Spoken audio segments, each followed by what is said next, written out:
The Odyssey by Homer, translated by Robert Fitzgerald, excerpt from Book 11, The Land of the Dead. Odysseus and his crew set out for the land of the dead. They arrived to find the place to which Circe has directed him. Then I addressed the blurred and breathless dead, vowing to slaughter my best heifer for them before she calved at the home in Ithaca, and burn the choice bits on the altar fire. As for Tiresias, I swore to sacrifice a black lamb, handsomest of all our flock. Thus, to assuage the nations of the dead, I pledged these rites, then slashed the lamb in you, letting their black blood scream into the well pit. Now the souls gathered, stirring out of Erebus, brides and young men, and men grown old in pain, and tender girls whose hearts were new to grief. Many were there too, torn by brazen lance-heads, battle-slains, bearing still their bloody gear. From every side they came and sought the pit with rustling cries, and I grew sick with fear. But presently I gave command to my officers to flay those sheep on the bronze cut down, and make burnt offerings of flesh to the gods below, to sovereign Death, to pale Persephone. Meanwhile, I crouched with my drawn sword to keep the surging phantoms from the bloody pit, till I should know the presence of Tiresias. One shade came first, Elpenor, of our company, who lay unburied still on the wide earth as we left him, dead in Circe's hall, untouched, unmourned when other cares compelled us. Now when I saw him there, I wept for pity, and called out to him.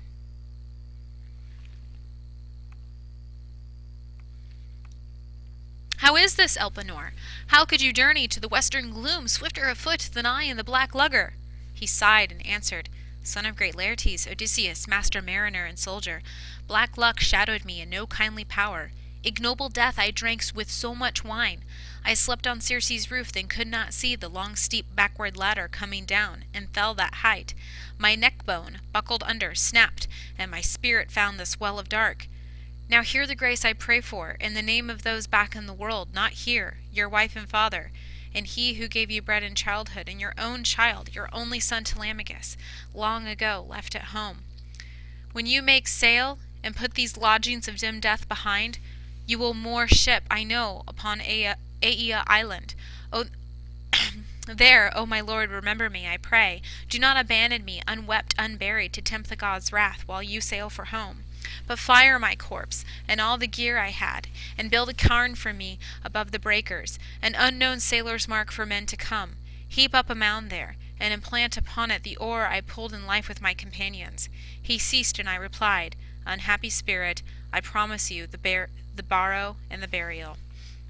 So we conversed, and grimly, at a distance, with my long sword between, guarding the blood, while the faint image of the lad spoke on, now I came upon the soul of Anticlea, dead, my mother, daughter of Autolycus, dead now, though living still when I took ship for holy Troy. Seeing this ghost I grieved, beheld her off, through pang on pang of tears, till I should know the presence of Tiresias. Soon from the dark that prince of Thebes came forward, bearing a golden staff, and he addressed me. Son of Laertes and the gods of old, Odysseus, master of landways and seaways, why leave the blazing sun, O man of woe, to see the cold dead in the joyless region?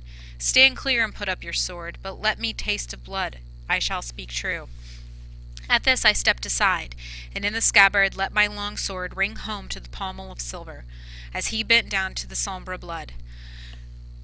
Then spoke the prince of those with the gift of speech. Great captain, a fair wind and the honey lights of home are all you seek, but anguish lies ahead. The god who thunders on land prepares it, not to be shaken from your back, implacable, and rancor for the son whose eye you blinded.